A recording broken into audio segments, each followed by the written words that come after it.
Hello everyone, good morning. By the way, we're gonna share the Word of God. And gusto ko pong i-share sa atin. Ito po ay may mga cards that everyday po na like a medicine before we will go to work or we will go to school, or it is just part of our devotions. Everyday po, nakukunin po natin and to read. So ngayon po, ito po yung i-share ko sa ating lahat. And magpipick lang po ako ng isang card and I'm gonna share it to everyone.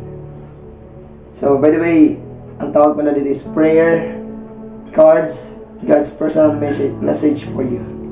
So we are in the volume 21. So the verse na i-share ko po sa atin is all about Ezekiel chapter 34 verse 28. So sa mga further verses pa po, it talks about the Lord, the God, the true shepherd. So, like the story of David in Psalms chapter 23. So, it says in Ezekiel chapter 34, verse 28, "And they shall no longer be a prey for the nations, nor shall beasts of the land devour them, but they shall dwell safely, and no one shall make them afraid." So, napakamagandang promises po ni Lord sa atin, especially sa mga anak ng Diyos. And gusto pong basahin po dito. In another version, "You will be untouchable by the enemy." So ito po yung sinasabi, once the Lord is our shepherd, the enemy cannot harm us. When the Lord is our shepherd, He is our protector. We are living in a comfort and safe zone.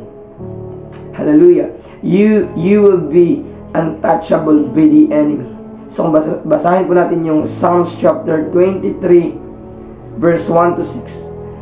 Sabi pa dun, "The Lord is my shepherd, and I shall not be in want. He makes me to lie down in the green pastures. He leads me beside the quiet waters. He restores my soul. He guides me in the path of righteousness. For His name's sake, yet though I walk through the valley of the shadow of death, I will fear no evil." Yun yung promise ni Lord po sa atin. Even though we walk in the valley of the shadow of death, we will fear no evil.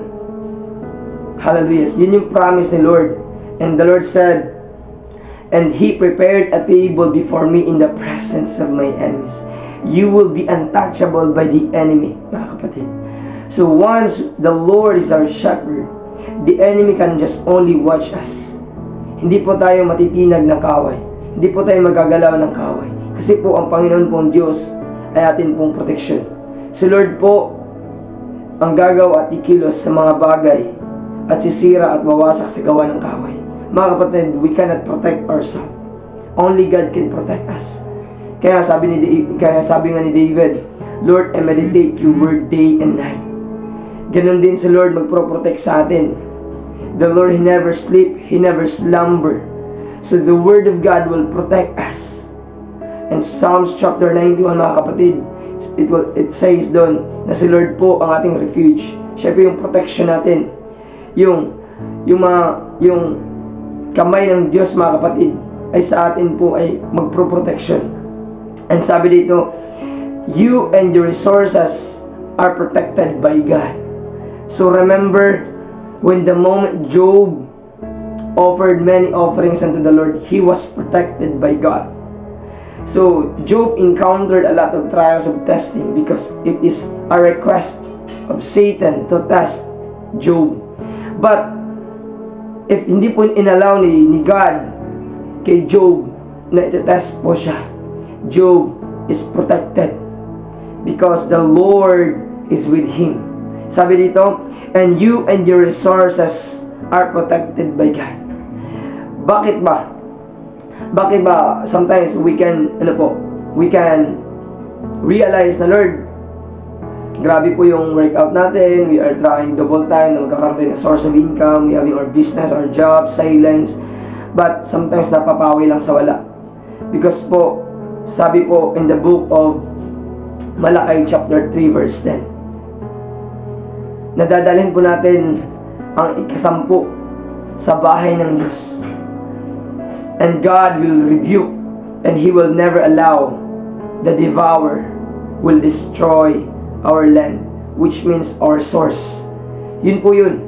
Sometimes, we can't enjoy the blessings of the Lord. We can't enjoy the resources that God provide us because there's enemy, hallelujah, na sumisira sa buhay natin, na sumisira sa resources natin. Kasi, minsan hindi si Lord yung shepherd natin. That's why po, pag alam po natin na si Lord po yung shepherd natin, yung sinasabi in Matthew chapter 26, na hindi po tayo mangangamba. We are not afraid. We are not worried about things, what we need, what we fed ourselves in every day sa buhay natin. We never afraid or worrying about the future, about tomorrow, because the Lord will provide. So, ulitin ko basahin. You will be untouchable by the enemy. Alam niyo po, I remember when I was reading the Bible, I was 11 years old, I started to read the Bible, and one of the verse na I love talaga is in the book of Psalms chapter 23. The moment po na uuwi ako ng bahay or gabi na or something, may pinupuntahan akong lugar na hindi ako familiar, na nakaka-feel ako ng takot or ganun po. So I always recite the verse of Psalms chapter 23 verse 1 to 6. So, and I was strengthened by the word of God. Kasi only the word will save us. Only the word of God will protect us. And you will be untouchable by the enemy. And you and your resources are protected by God. Mga kapatid, once the Lord po is yung shepherd natin, all that we have is protected. Maybe may mga gina-allow si Lord ng mga butang sa itong kinabuhi. God allows things na mangyayari sa buhay natin na sometimes we can say the Lord na, Lord, saan ka na? Asa na ba ka, Lord? Lord, nasaan naman eh? But the word of God is keep on strengthening us that He is our protector. Mga kapatid, huwag po tayong lalayo sa Panginoon. Dapat po si Lord po ang shepherd sa buhay natin. Let's allow God be the shepherd of our life. Sometimes po tayo po yung shepherd sa buhay natin, tayo po yung driver sa buhay natin. Pag si Lord po yung driver sa buhay natin, mga kapatid, He is the shepherd of our life. We are protected, we are preserved, and we are blessed by God. Mga kapatid, sayang po yung mga blessing na hindi po si Lord na-bless. Sometimes, the wealth that enjoying is the hospital, the medicine. Hindi po si Lord, hindi po tayo. Minsan iba pong tao, minsan the enemy is stealing the blessings that we have from the Lord. That's why sometimes we encounter a lot of trials, a lot of lackness, mga maraming pagkukulang because our sources was not protected by God. So gusto po ni Lord, mga kapatid, na He is our shepherd, He is our Lord, He is our protector. That's why kailangan po natin si Jesus sa buhay natin, mga kapatid. Because He is the Lord, He is the God, and He is the keeper of our life. So this morning, I'm always sharing the Word of God. And nais ko po na araw-araw po na mag-share. And especially as a Christians, tungkulin po natin to share the Word of God. Because many people suffering, many people, they don't know, and God is not the shepherds of their life. So, I believe na we are blessed by this morning as I share the word of God about isa po sa atin in the book of Ezekiel chapter 34 verse 28 na dapat po si Lord po yung protector ng buhay natin. Si Lord po yung shepherd ng buhay natin. So, as I end, I will gonna read it again. You will be untouchable by the enemy. And this is the promise of the Lord. And you and your resources are protected by God.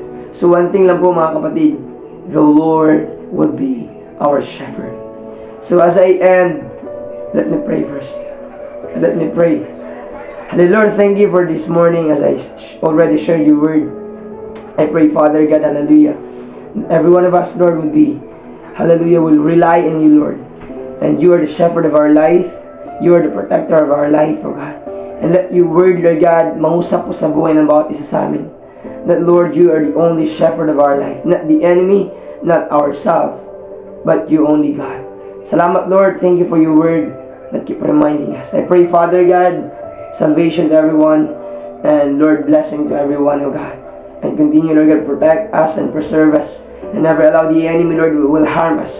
In the mighty name of Jesus Christ of Nazareth. Amen and amen. So salamat mga kapatid. And this is the word of God for this morning. A verse for a day. God bless.